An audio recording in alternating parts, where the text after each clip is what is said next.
मैं तो एक ही बात कहती हूँ, अगर आपके जीवन में दुख आ गया, कोई पीड़ा आ गई, तो आप प्रसन्न हो जाओ, क्योंकि ये कलयुग है। इसमें जो सही व्यक्ति है, सच्चा व्यक्ति है, उसके जीवन में दुख आएगा ही।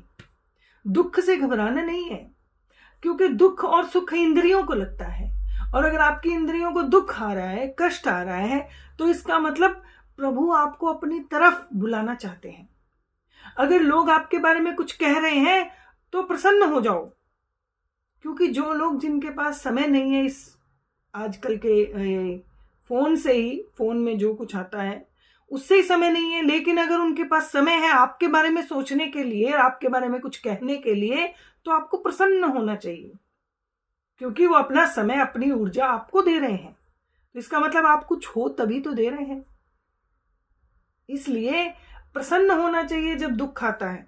किसके जीवन में दुख नहीं आया? लोग कहते हैं भगवान को मुझसे ही कोई पता नहीं परेशानी है, भगवान मुझे ही दुख देते हैं। भैया नहीं, भगवान स्वयं राम बनकर आए, भगवान शिव बनकर आए, भगवान कृष्ण बनकर आए, भगवान नरसिंह बनकर आए, और भगवान के हर भक्त ने कब दुखों का सामना नहीं किया।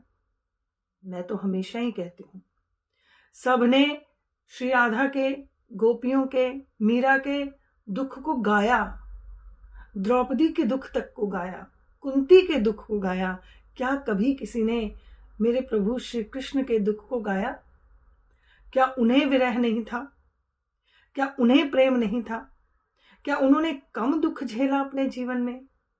अरे जिसका जन्म ही जेल में हुआ, जिसके 6 भाइयों को पैदा होने से पहले मार दिया गया, अब आप कहते हो कि वो भगवान थे। जब वो भगवान ही थे तो वो जो कह रहे हैं उसे करो। और जब अगर उन्हें तुम एक असाधारण मनुष्य भी मानते हो, तो सोचो सही, जो कुछ दुख उनके जीवन में आया आज तक कभी किसी के नहीं आया।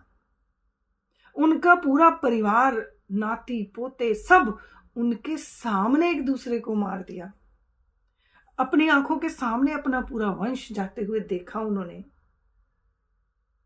आप सोचिए, लेकिन वो योगी पुरुष थे, और योगी पुरुष शांत और सम्यक रहता है। समम शत्रौ च मित्रे च तथा मानापमानयो सुख दुखम वा सम्य।